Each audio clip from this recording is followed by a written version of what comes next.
निर्भीड निष्पक्ष वृत्तांकनाचा बुलंद आवाज राजसत्ता न्यूज।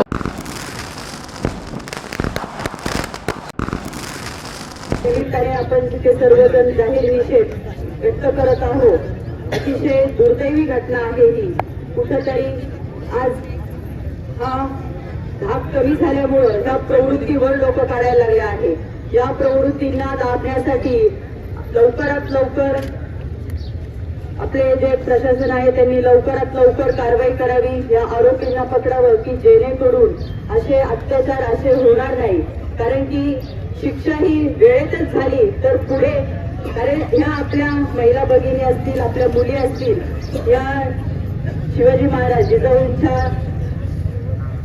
काळातील आपल्याला काटमानेने जगायला शिकवले, पण अशा या प्रवृत्ती कुठून काय येतात आणि 2-4 महिने झाले की यांना असा विकृत सुचते की अशा मुलींवर भ्याड हल्ले करतात। अतिशय दुर्दैवी गोष्ट आहे। काल हल्ल्या झाल्या भाऊंनी अधिवेशन चालू असताना अधिवेशनात शब्द मांडला की अधिवेशन मध्ये ती अशा हल्लेखोरांना लवकरात लवकर शिक्षा व्हावी आणि आपल्या बाल विकास मंत्री, महिला विकास मंत्री त्यांनी पण शब्द दिला की ह्या हल्लेखोरांना आपण लवकरात लवकर पकडून आणि त्या मुलीची जी काही ऍडमिट केले आपण, तिची जी पूर्ण फी आहे त्याच्यात पण तिला आपण मदत भरपूर करणार आहोत। पण तरी पण आज आपण फक्त निषेध म्हणून इथे जमा झालोय, इतक्या पुरतं मर्यादित राहू नका। असंच एकजुटीने एकत्र या आणि हे हल्लेखोर कुठून आहेत आणि कोण आहेत यासाठी सुद्धा सगळ्यांनी प्रयत्न इतके करा की त्या कुटुंबासोबत राहून या हल्लेखोरांना आपणही फक्त हे काम प्रशासनाकडे देऊन सोपू नका।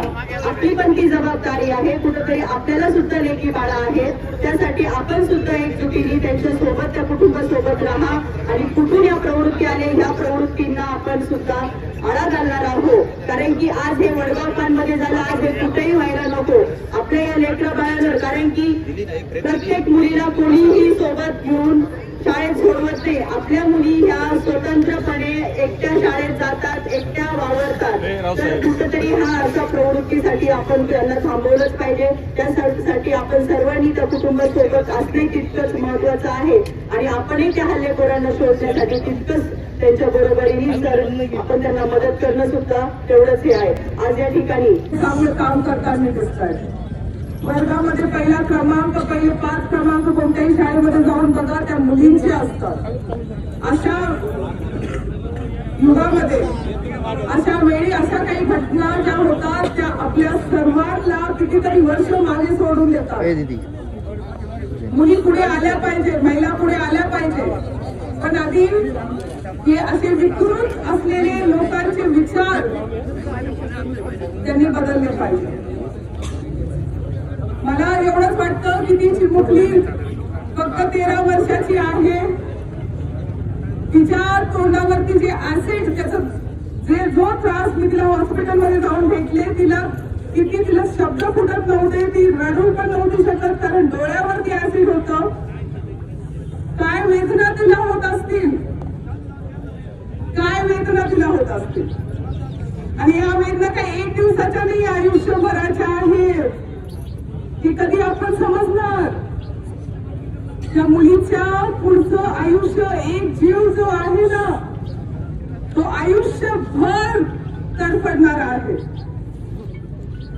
हे आंदोलन आपण ह्याच्यासाठीच केलंय की मला किंवा थोरात साहेब किंवा आपण सर्वजण, मी कालच म्हटलं होतं, राजकारण, पक्ष, धर्म, जात या सगळ्या गोष्टी आपण बाजूला ठेवून मुलींच्या सुरक्षेसाठी आलं पाहिजे, पुढे आलं पाहिजे।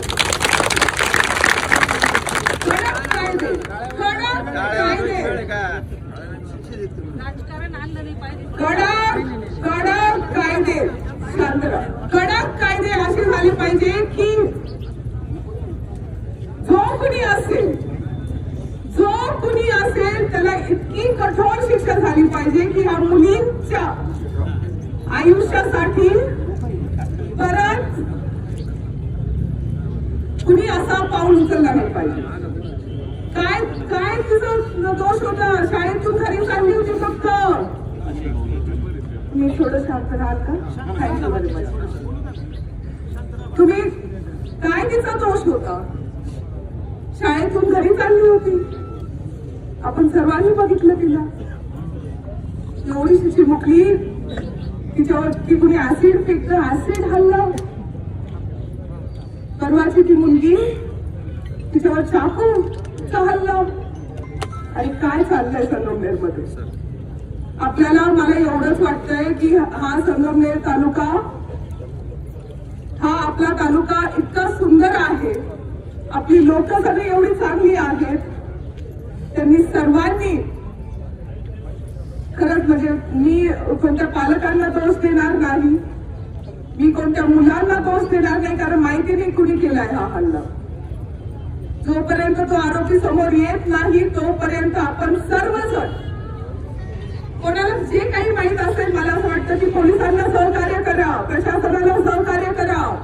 शासन आणि प्रशासन हे सगळेजण एकत्रित आले पाहिजे आणि मुलींच्या सुरक्षेसाठी कायदा जो आहे तो कठोर आणि कडक झाला पाहिजे, एवढीच विनंती मी करते. मी या घटनेसाठी आपल्या सर्वांच्या वतीनं, संगमनेर तालुक्याच्या वतीनं मी इथे जाहीर निषेध करते आणि थांबते.